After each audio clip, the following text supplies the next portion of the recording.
Okay, come on in, kids. All kids, come on in.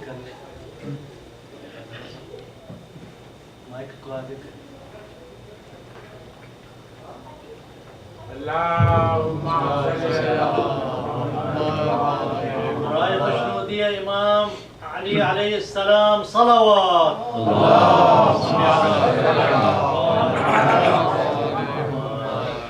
أعوذ بالله من الشيطان الرجيم بسم الله الرحمن الرحيم الحمد لله رب العالمين الحمد لله الذي له ما في السماوات وما في الأرض وله الحمد في الآخرة وهو الحكيم الخبير والصلاة والسلام على المبعوث إلى كافة الورى بشيرا ونذيرا وداعيا إلى الله بإذنه وسراجا منيرا أبي القاسم محمد وعلى أهل بيته أئمة الهدى ومصابيح الدجى الذين أذهب الله عنهم الرجس وطهرهم تطهيرا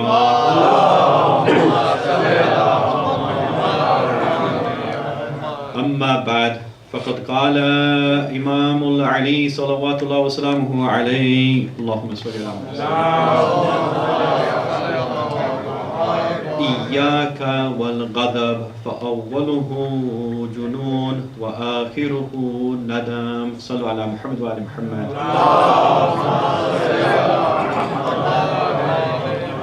My respected elders, brothers and sisters in Islam, Assalamu alaikum wa rahmatullah.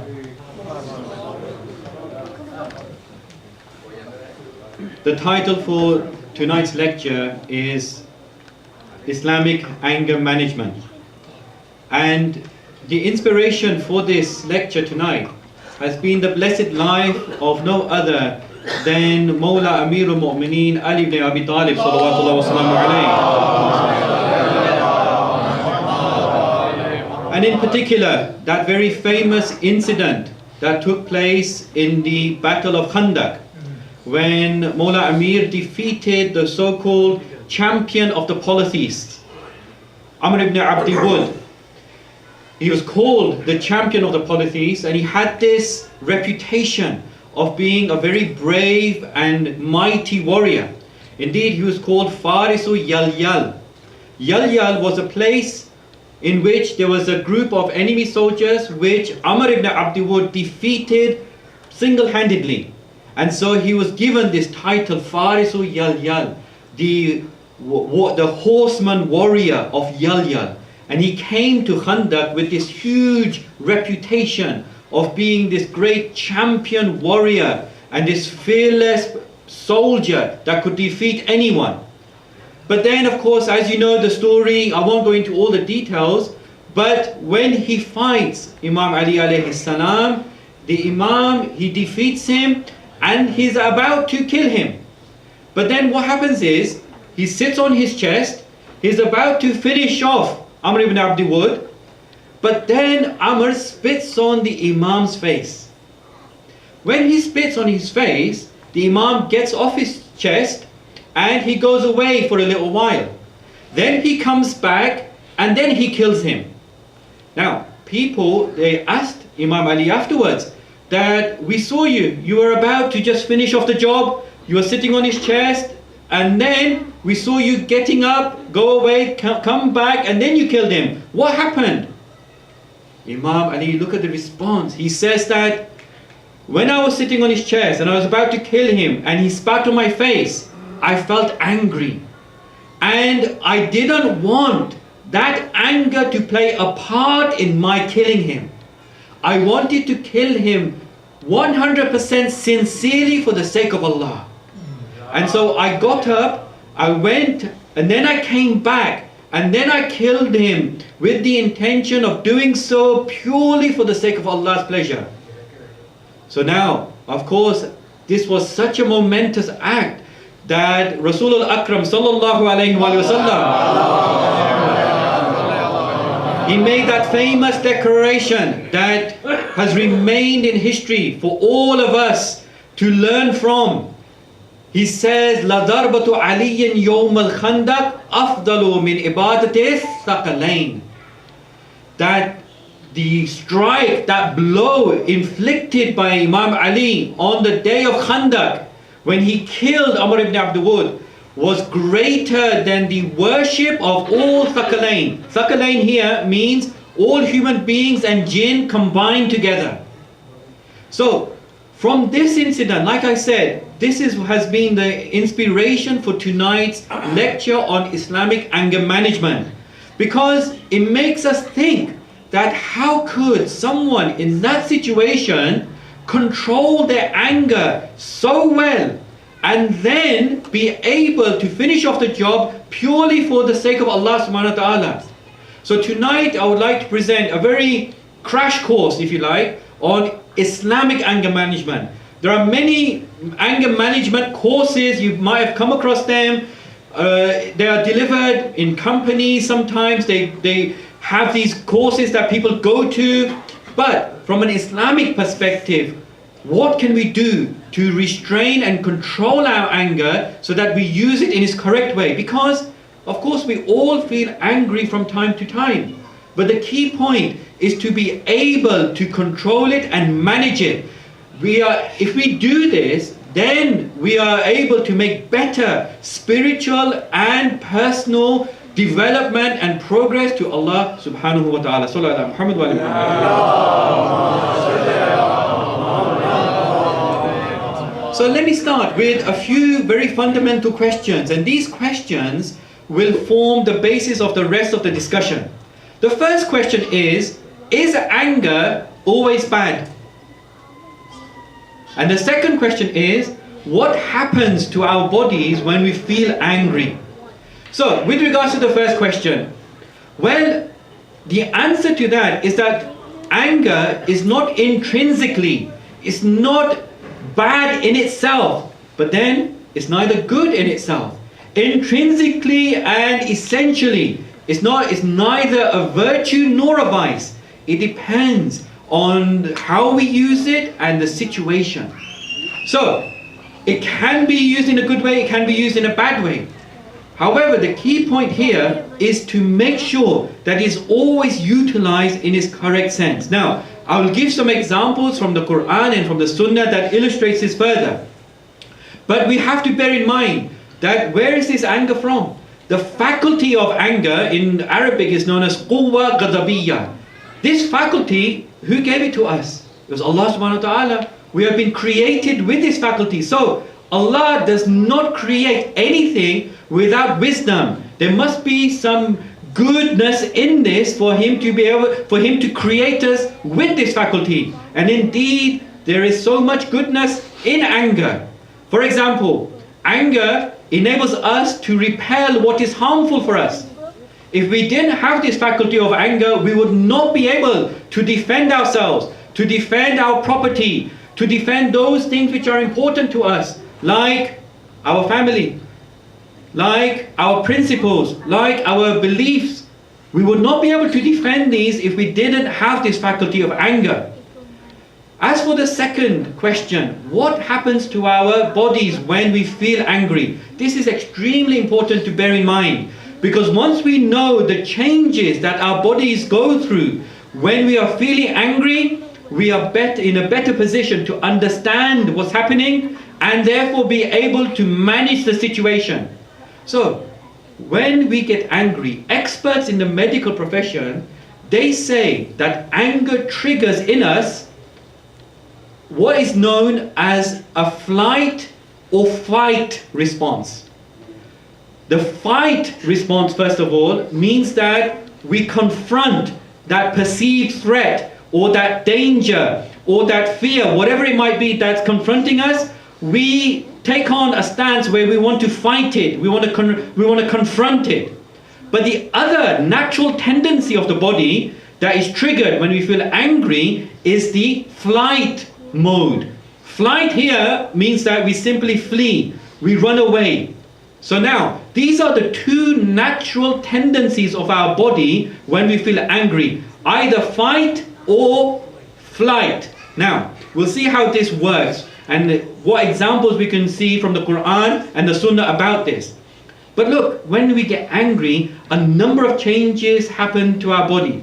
So for example, when we get angry, our heart rate increases, as does our blood pressure, as does our respiration. Then our body heat, the body temperature rises, our skin begins to perspire, adrenaline is pumped through the body, all of our energy and the blood flow goes towards our muscles in preparation for physical exertion. Our minds and our focus is sharpened. All of these things go on in our bodies when we feel angry. In fact, we can say that all of our energy is channeled in a particular direction, either to take on some type of fleeing or some type of fighting. So now, they say, these experts in the medical profession, that when you feel angry, you are actually 2 times or 3 times or even more times powerful than when you were calm. Now, when we have this increased power, from an Islamic perspective, it also comes with increased responsibility. We are now more powerful than we were before. This is where there is a critical choice that has to be made here. Do we fight? Do we take flight? Or is there a third option? Remember, these first 2 that I mentioned just now are the natural tendencies of the body. However, I would like to put forward a third option, and that is the option that was exercised by Mawla Amir in that battle of Khandaq. When he got up, he went away and he came back. What is that third option? That third option is restraint, controlled restraint. So now let's see what the Quran and the Sunnah says about this. Sallu ala Muhammad wa ala Muhammad.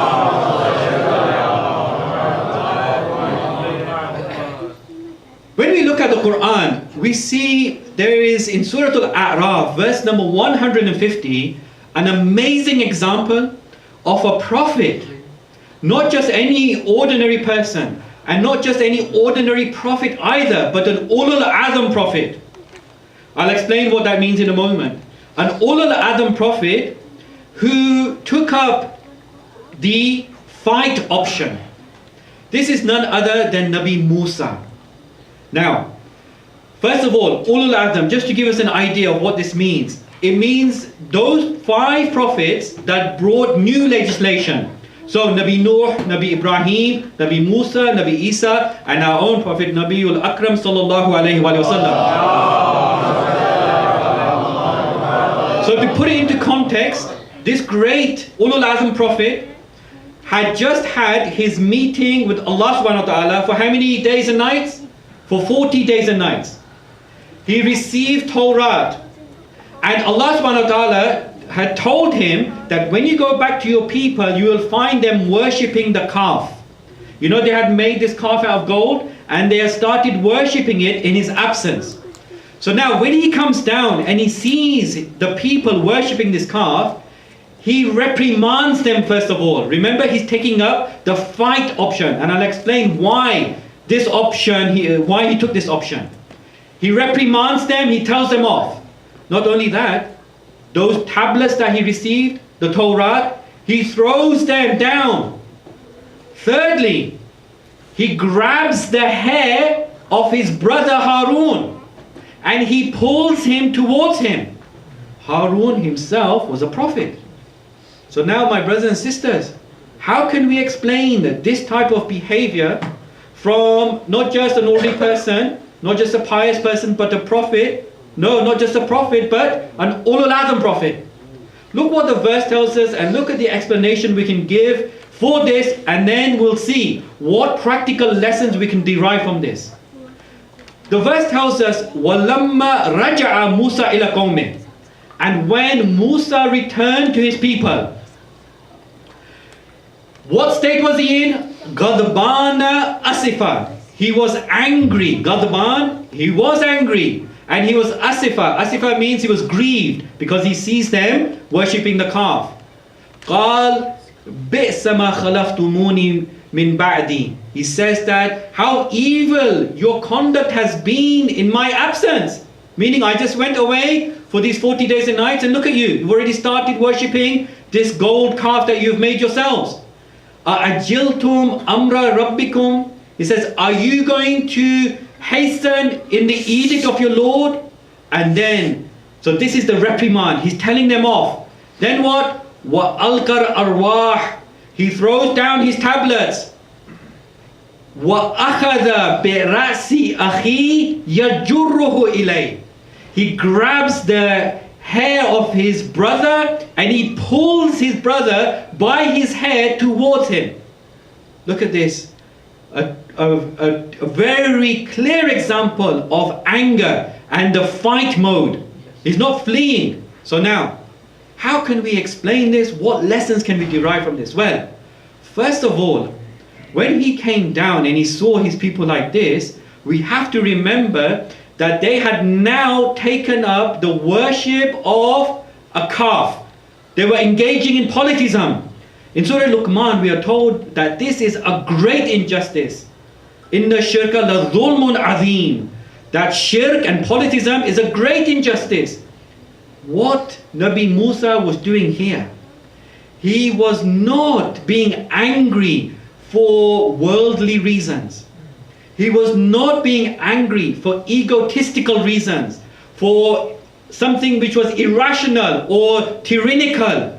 I'll come to these types of anger later on. These are all the wrong types of anger. Rather, his anger was a divine type of anger. He was manifesting the ghadab and the anger of Allah subhanahu wa ta'ala upon the people.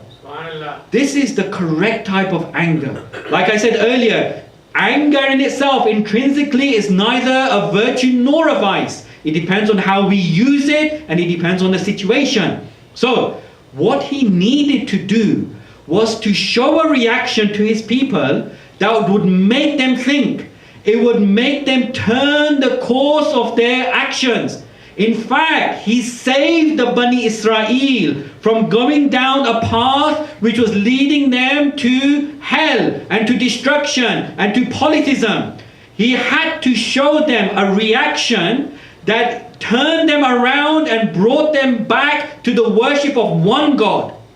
If he had have taken in this situation a calm response, if he had have reacted in a subdued way, they might have well have thought that actually he is indifferent to what we are doing. Actually he is probably approving of what we are doing. It doesn't matter. This prophet is not saying anything, he's not doing anything, it's okay. His expression of disappointment had to be of the severest type. Otherwise they would have continued in the way. He changed. It was a very critical moment in the history of the Bani Israel. He had to bring them 180 degrees round and bring them back to the worship of one God. And therefore, my brothers and sisters, this reaction of Nabi Musa was the most perfect reaction for that particular situation. So it tells us that indeed we must use this faculty of anger in its correct way. Otherwise, it can be something that really is going to harm either us or other people. So here we have an example in the Quran of a great Ulul Azm prophet displaying anger in its correct sense. So now, the key question is, if we want to display anger in its correct time and place, what are the correct signs? What are the characteristics? What do we need to look for in order to determine what is what we call divine anger and what is non-divine anger? Sallu ala Muhammad wa ala Muhammad.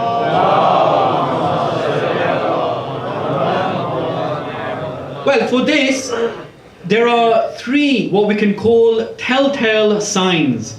In order for us to determine whether our anger in any particular moment is of the divine type or is it of the non-divine type. The first telltale sign or the characteristic of divine anger is that our intellect is in control. If our intellect and the aql, if we are in control of our anger and not that the anger is in control of us, that is a good sign. That is a sign that it is a divine type of anger. Now, in order to illustrate this further, that statement which I mentioned at the beginning of this lecture is from none other than Sayyidul Wasiyyin, Imam Ali ibn Abi Talib sallallahu alaihi wasallam. In that statement, he says, Iyaka wal ghadab. That means beware of anger, meaning the non-divine anger. For awwaluhu junoon wa akhiruhu nadam. It's one of those great wise sayings from Mawla Amir. It says, beware of anger, meaning that non-divine type. For its beginning, its madness, and its end is regret. This is when the faculty, the akal, the intellect is not in control of the anger, but anger is controlling the intellect. Now you think about it. The last time you were really angry with someone or at something, how was it? Isn't it exactly like Mawla Amir says, that its beginning is madness and its end is regret? Always, whenever we get angry and it's of the non-divine type, just reflect right now. It's the night of Qadr. It's the time of reflection. The last time we were angry in this sort of like non-divine state, wasn't the beginning of it madness? Wasn't the end of it purely regret? Why did we react like that? Why did I say that? Why did I do that? It's always regret. This is a sign that our anger was not of the divine type. The second telltale sign or the characteristic of divine anger is that the motive is a divine motive. It's trying to achieve something for the pleasure of Allah. Again, like Mawla Amir, when he killed Amr ibn Abdi Wud after he went away, it's because he wanted his motive, his whole aim to be a divine one. Whereas non-divine anger, it will not be a divine motive. It'll be because we want to satisfy our ego. Our ego was hurt. Somebody said something to us, somebody did something to us, and now we are reacting because it's an egotistical type of anger. Our ego was hurt and now we're trying to get them back somehow. Or it is totally irrational. Or because we are being a little bit tyrannical, you just get some people who are just tyrants. They are angry simply because they just want to dominate people. These all is for a worldly purpose. So let's examine our motives when we are getting angry. Is it really something that Allah would be pleased about, like with Nabi Musa? Or is it something that we are doing because we want to satisfy our ego, or it's for a worldly reason, it's irrational, it's tyrannical? That's the second sign. And the third sign are our actions going outside the bounds of the Sharia now or not? Sometimes when people get angry, they say things which are really outside the boundaries of the Sharia. It's against our Islamic laws to say those things. Or they act in a way, they might even get violent. These are all signs that this type of anger is of the wrong type. Whereas if it is a divine type of anger, the person will always remain within the Sharia. Yes, he will answer, he will defend, he will put on a defense if he has to, but it'll be within the bounds of the Sharia. Whatever Islamic law permits, they will do it. It won't go beyond that. Our sixth holy Imam, Imam Jafar Sadiq sallallahu alaihi wasallam, he has this beautiful saying that sums this up so well. He says that al-ghadab miftahu kulli shar.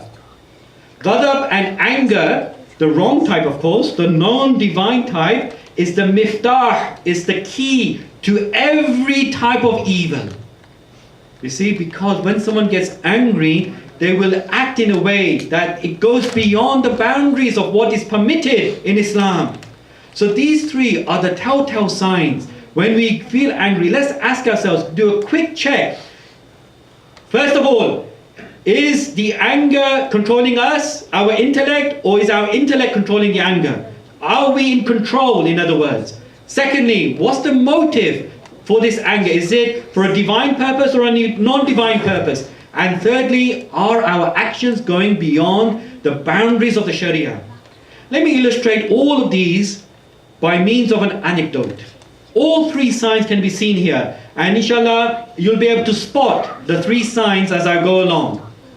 So once there was a father, and his pride and joy was his car, right? I don't know what it is about men and their cars, but he loved his car more than anything. So he's fixing his car, and on the other side is his son. His son is 4 years old, 5 years old, and his son takes a stone and he starts scratching the side of the car. The father, he hears, he scratches, all of a sudden he rushes to his son and he hits him over his hand, the hand that was holding the stone. But unfortunately, he forgot that in his hand he still was holding a wrench. And so what he does is, when he hits his son on the hand, he breaks all his fingers.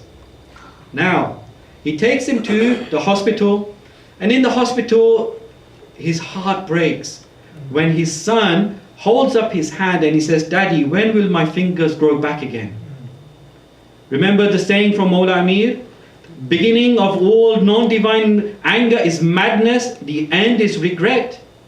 So now, that was heartbreaking for him. But you know what really broke his heart?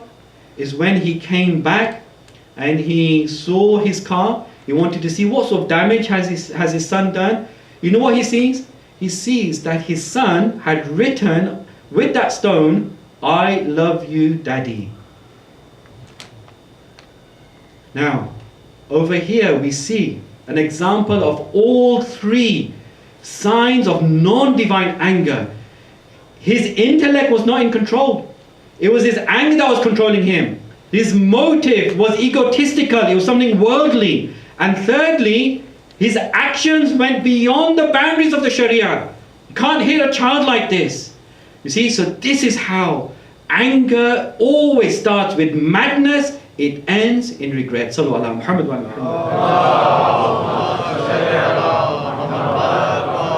So now, how can we control our anger? Are there any practical tips that we can put forward in order to appease and to pacify the non-divine type of anger?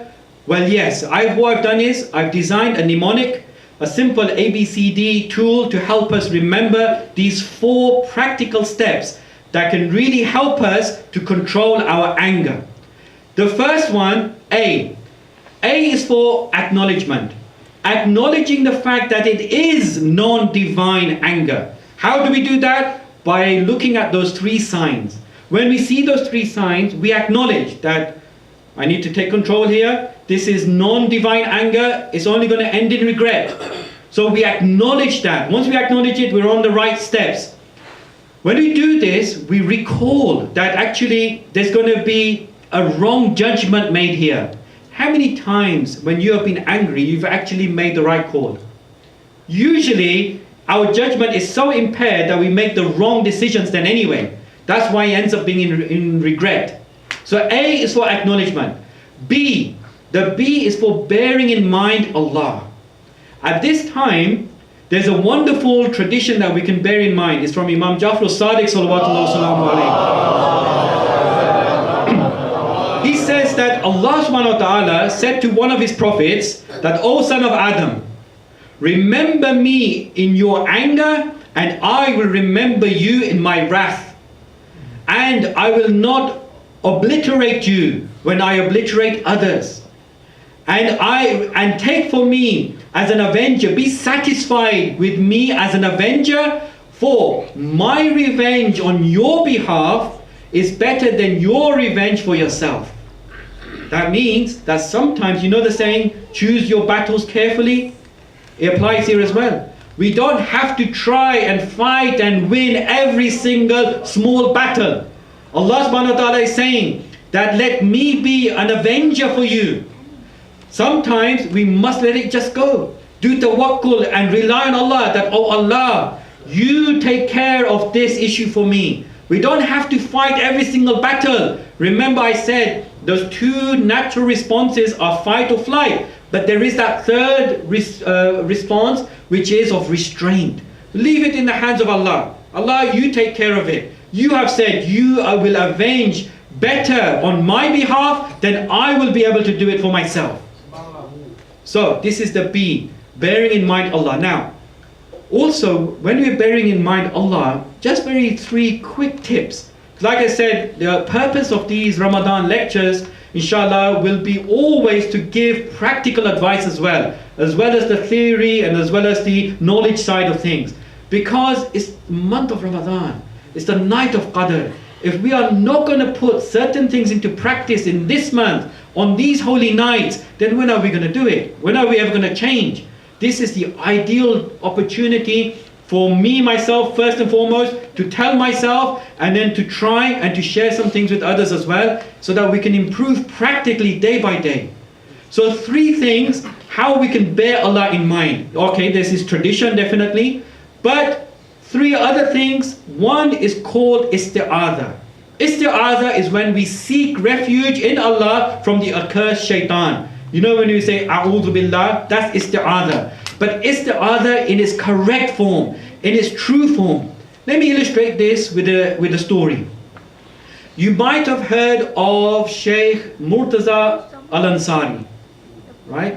He's known as Khatimul Fuqaha wal Mujtahideen, the seal of the jurists and the mujtahids. He's famous for some great works which are still studied. We still study them and we teach them in the Hawza today. So he's got a wonderful work in fiqh and in usul, right? So this is a great mujtahid, a great faqih, a great scholar. One of his students has a dream, and in this dream he sees shaitan. Now this is reported in different ways. You might have heard it narrated in slightly different ways, you know, but in any case this is one version. When he sees shaitan, shaitan has in front of him a number of ropes. Some of them are thin, some of them are thick. And he asks shaitan that, Shaitan, what do you do with these ropes? Shaitan answers that I use these to throw over people. And depending on who they are, I choose that rope which is appropriate to them. So if they are if they're very strong in their faith, I will use a stronger rope. If they're weaker in their faith, I will use a weaker rope. Then this man sees a rope there, is cut into 3 parts. And he says, Shaitan, what's this one I see here? He goes, last night I wanted to try and throw this big rope over Sheikh Murtaza Ansari. But on 3 occasions, it got cut. So now, this person, he wakes up from his dream, he goes to Sheikh Ansari, and he tells Sheikh Ansari this dream. Sheikh says to him, last night, my wife was in a very difficult situation.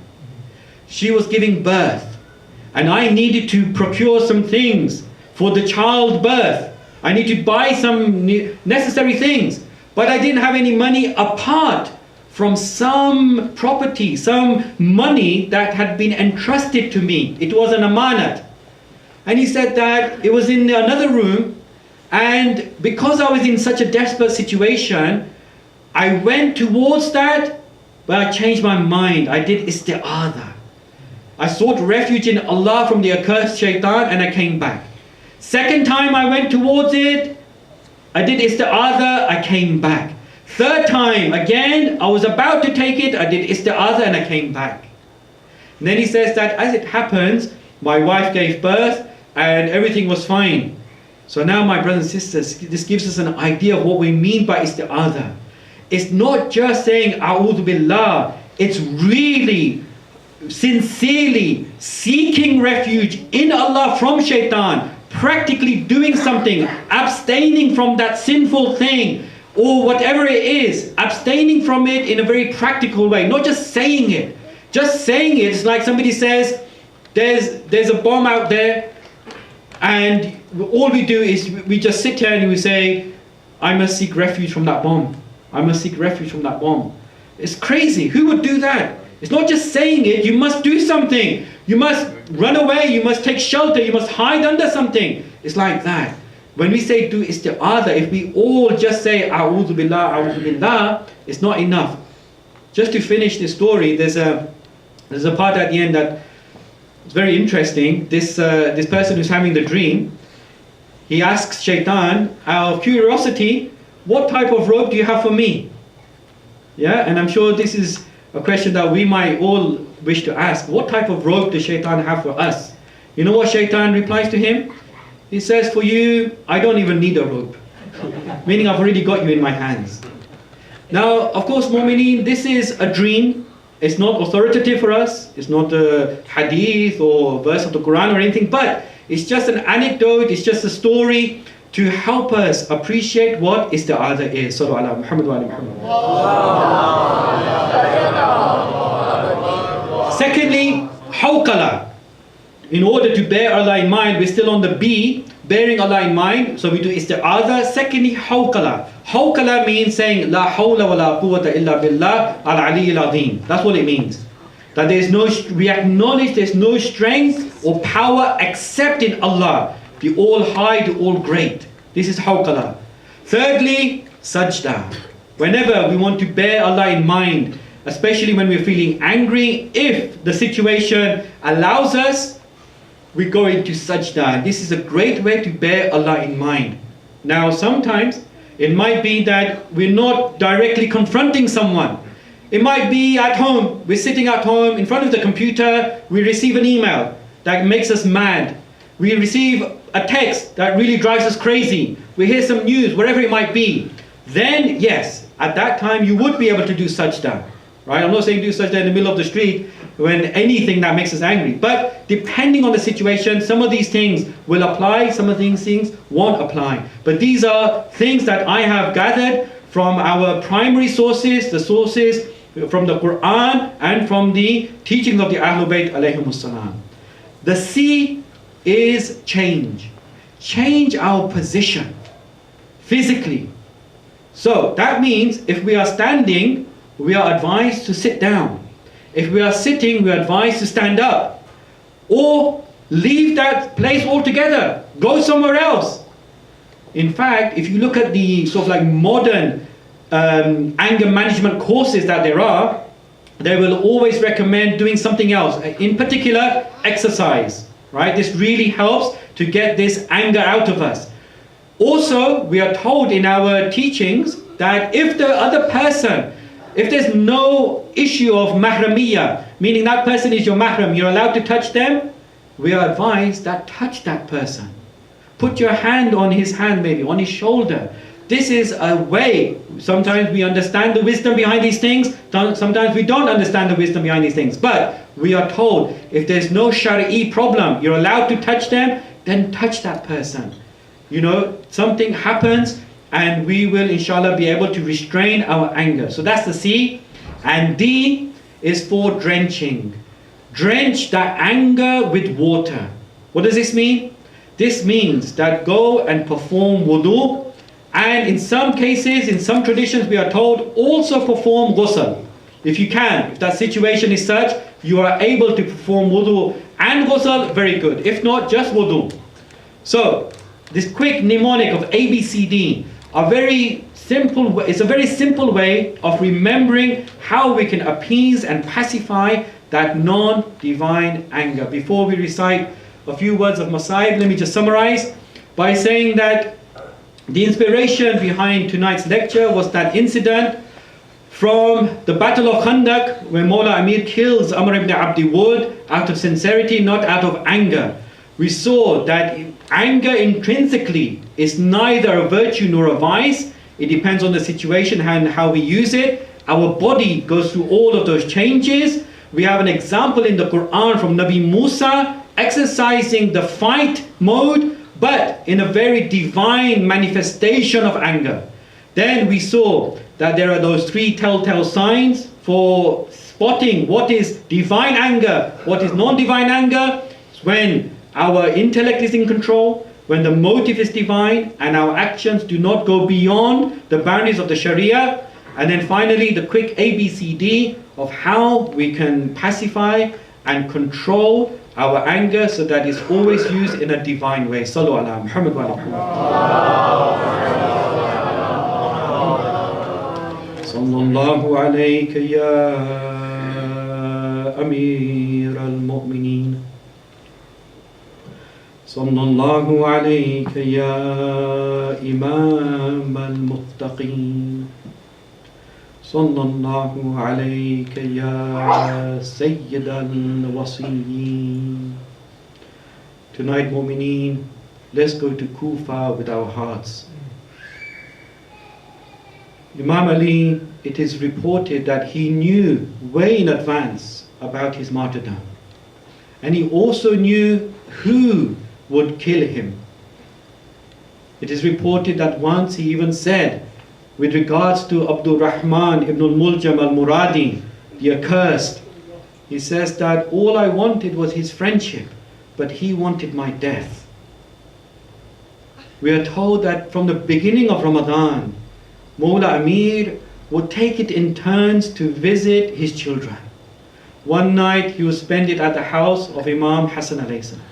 One night in the house of, he would spend it with Imam Hussein alayhi salam. One night with Abdullah ibn al-Abbas. And whenever he used to break his fast, you know how he used to break his fast? With 3 morsels of food only.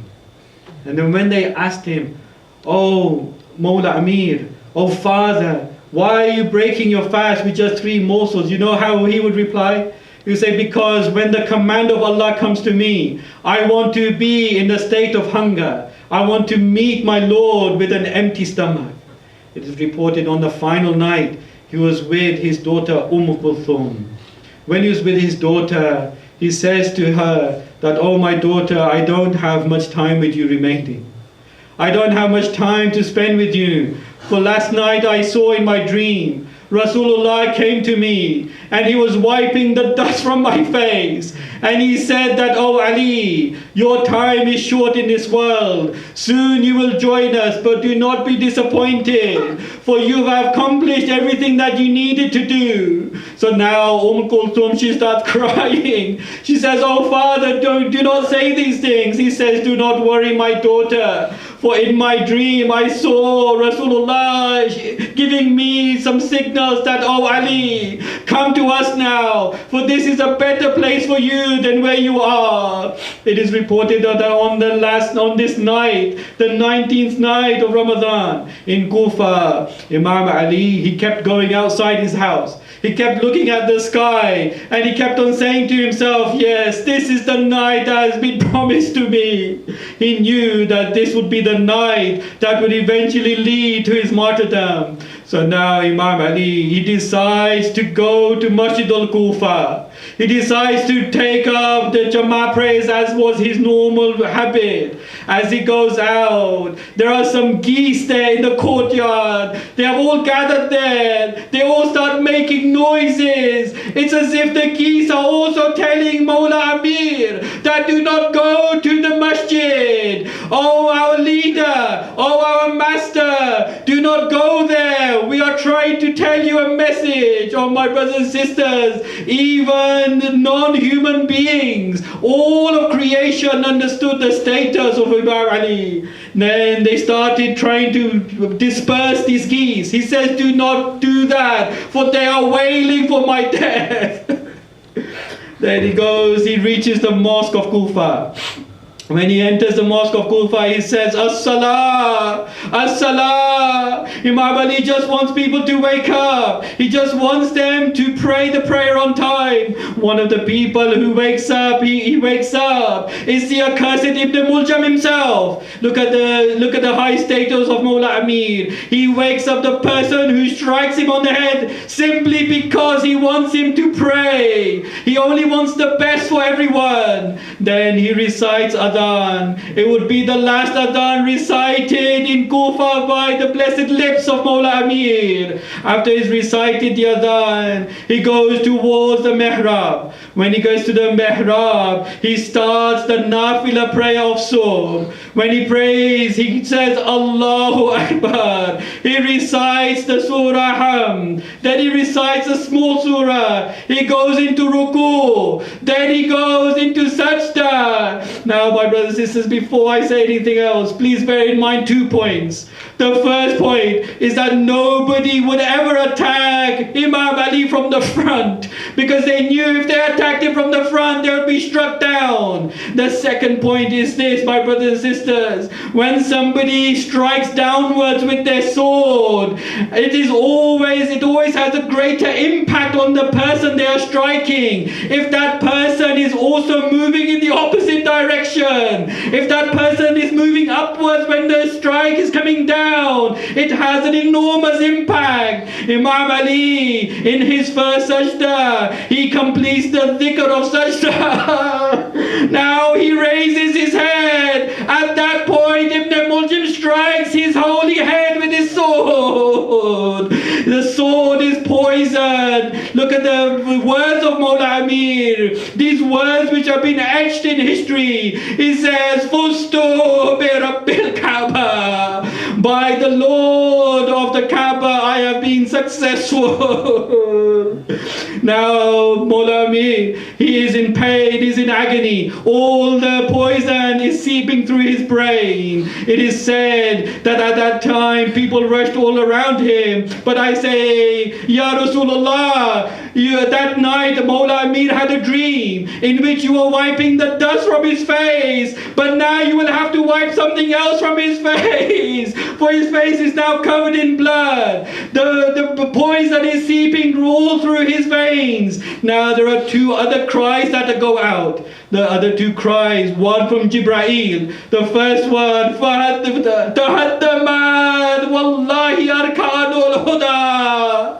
Jibreel calls out, now the pillars of guidance have been torn down. And the second cry is a cry that goes out in the streets of Kufa. Qutila Amir al-Mu'mineen. Allah la tadullah lakum zalimin. Wa sayyalamu alladhina zalamu ayyuhum qalbin yanqalibun. Oh Allah, we ask you on this night of Qadr, by the right of Imam Ali alayhi salam, by the right of this night, that you enable us to follow in the footsteps of Imam Ali alayhi salam. Oh Allah, enable us to live and die with the wilayah of Imam Ali alayhi salam. Oh Allah, enable us to always act according to the teaching of the Quran and Ahlul Bayt. Oh Allah, forgive us and our forefathers for our sins. Oh Allah, bring relief to all those who are facing difficulty around the world. Oh Allah, on this night of Qadr, we ask you to decree for us what is best for our dunya and our akhirah, inshallah. Oh Allah, bless this place and all those who frequent it. And oh Allah, our last but not least prayer is that you hasten the appearance of the 12th of Imam. Ajjallahu ta'ala farajah.